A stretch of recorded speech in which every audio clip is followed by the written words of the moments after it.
Seguimos en el núcleo, tenemos en comunicación a Yanina Lojo, ella es experta en comercio exterior y finanzas, licenciada en comercio internacional. Yanina, ¿cómo te va? Buenas tardes.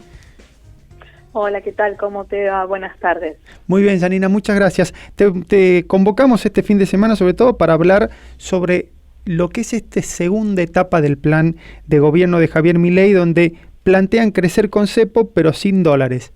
¿Cómo afecta esto el riesgo país, por ejemplo? ¿O cómo impacta en la estabilidad económica? ¿Se puede avanzar teniendo este tipo de cartas, si fuese una baraja, con esta baraja que plantea el gobierno de Javier Milei? Bueno, a ver, ahí tenemos varias cuestiones para analizar. Sí. Por un lado, tenemos que tener presente, te pido disculpas la voz. No pasa nada, por favor. En contra. Tenemos que tener presente que el cepo, ¿sí?, lo que nos está afectando es en la llegada de inversiones, ¿sí?, que el RIGI viene a tratar de fomentar la llegada de inversiones mediante un montón de beneficios fiscales, pero que mientras las empresas que vengan a invertir al país no puedan disponer de sus capitales de la manera que lo consideren necesario, obviamente eso desincentiva a la inversión. Claro. Y por otro lado tenemos la proyección a largo plazo, más allá de que mañana levantemos el cepo, ¿sí? Supongamos mañana el presidente se levanta y nos da la buena noticia que se levantó el cepo. Eso no significa que al otro día van a llegar inmediatamente las inversiones, porque ya vivimos 4 años, ¿sí?, sin cepo, o casi 4 años sin cepo, recordarán durante la presidencia de presidente Macri, y la lluvia de inversiones tampoco se dio. ¿Por qué? Porque lo que se busca siempre es el largo plazo. El inversor quiere proyectar en el largo plazo. Si bien a la Argentina, más en el caso, por ejemplo, de las inversiones que se buscarían atraer con el RIGI, son inversiones importantes, donde se proyecta a más de 10 años. Entonces, hay que ver más allá de eso y ver si en el horizonte del mediano y largo plazo podemos garantizarle seguridad jurídica a las empresas. Entonces, la mayor dificultad que hoy tenemos es que hemos vivido tanto tiempo con cepo y fueron tan pocos los periodos en los que no tuvimos cepo, que levantar inmediatamente el cepo no garantiza que lleguen las inversiones. Y al mismo tiempo tenemos el problema de las reservas, que eso hace que no podamos mejorar nuestra situación del riesgo país, y ahí voy a lo que vos mencionabas. Hoy, ¿qué problema nos trae tener el riesgo país tan alto? Estar en los 1.400, 1.500, dependiendo de la semana.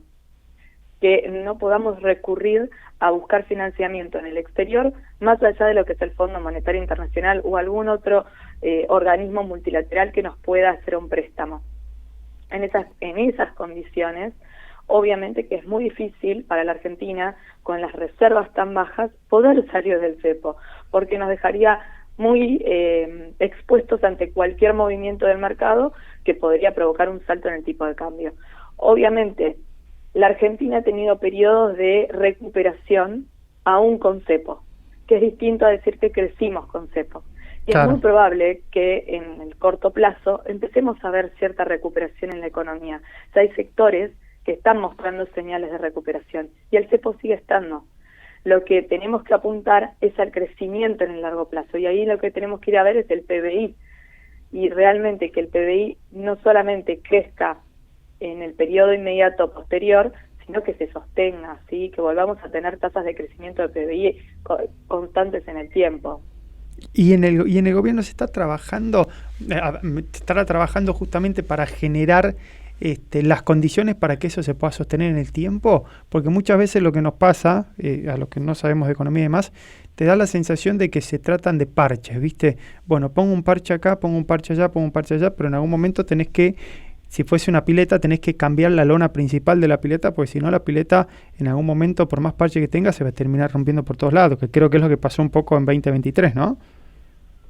Bueno, ahí tenemos varias cuestiones. Por un lado están las cosas que sí puede hacer el gobierno, que son las medidas, las decisiones, la desburocratización, la simplificación, las facilidades que se les puede dar a todas las empresas para potenciar el crecimiento económico. Y por el otro lado, aunque no es lo que más nos gustaría reconocer, está el factor de la cuestión política.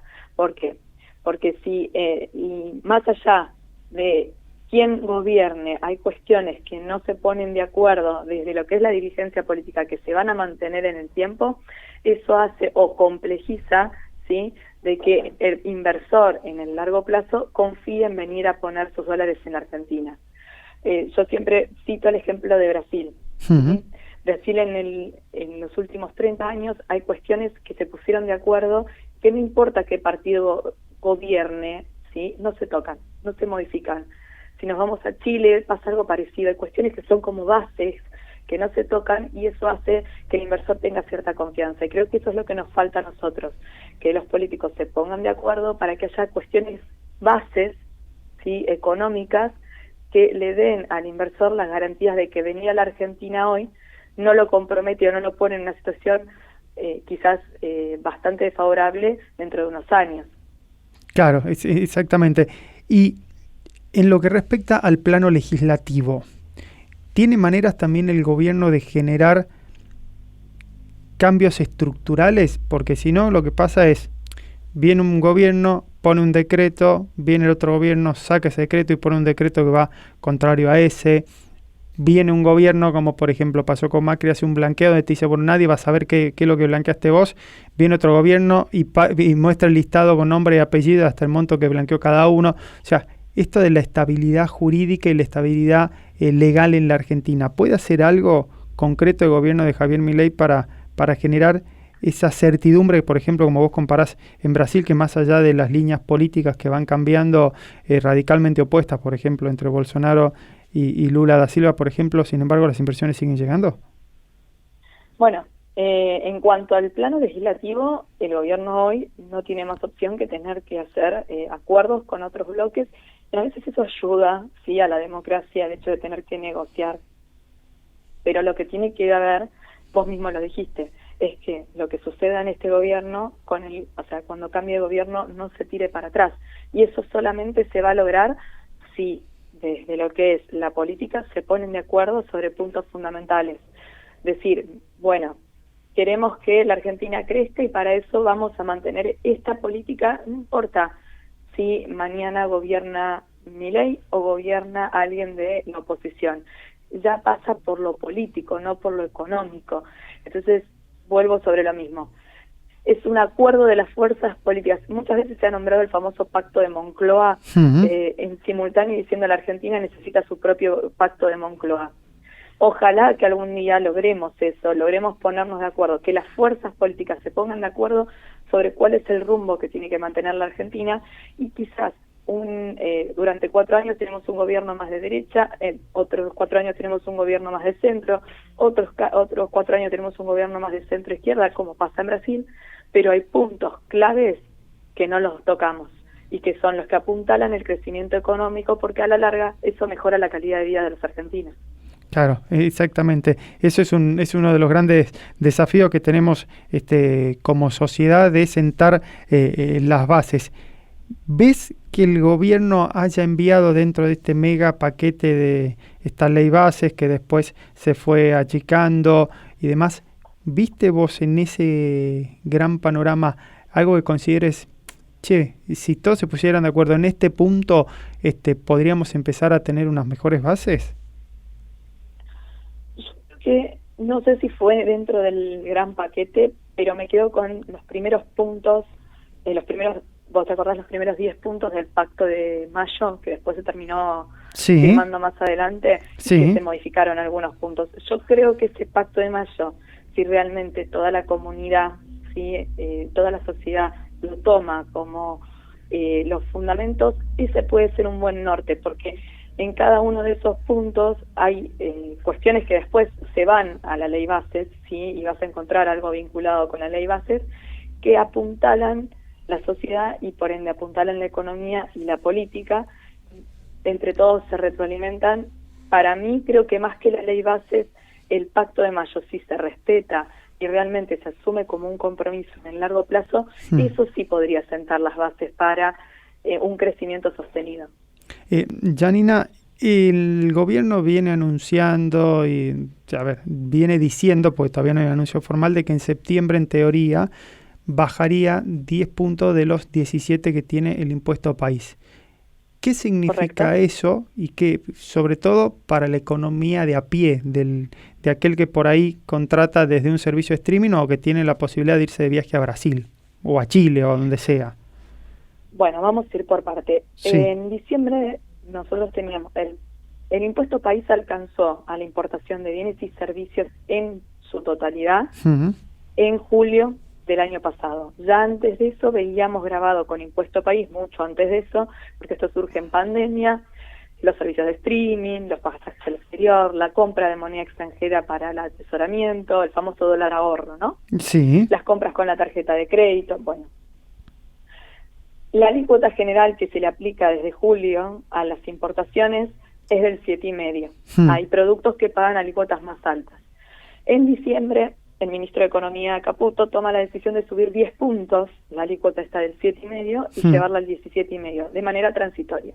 Claro. El compromiso fue reducirlo en algún momento de este año y supuestamente ahora en septiembre se va a reducir nuevamente a 7,5%. Digo supuestamente porque tampoco sabemos, como vos bien dijiste, todavía no está la normativa oficial, si esto va a alcanzar a otros rubros, o sea, si va a haber una reducción generalizada o solamente es para lo que subió. Claro. Si solamente es para lo que subió, el ciudadano de a pie va a seguir viendo lo mismo que venía viendo en su resumen de tarjeta cuando compra un servicio de streaming, cuando hace una compra al exterior, con los pasajes aéreos, porque eso va por otro camino. El que sí va a haber una modificación es el industrial. Bien. Por ejemplo, ¿por qué? Porque el 70% o más de lo que se importa en la Argentina son insumos para producir productos terminados en nuestro país. Ese va a haber una reducción en sus costos. Hay quienes dicen que esto va a fomentar la importación de productos terminados porque se baja el tipo de cambio al cual acceden los importadores. Pero la realidad es que como tenemos cepo, ¿sí?, es bastante complejo articular una compra al exterior porque no se puede pagar anticipadamente. Entonces es difícil pensar que en el corto plazo vamos a ver un salto en las importaciones. Exactamente. Lo que deberíamos ver, ¿sí?, es que haya productos, quizás no en lo inmediato, pero sí en quizás no en un mes, pero en 2 meses, 3 meses, empiecen a verse menores precios, ¿sí?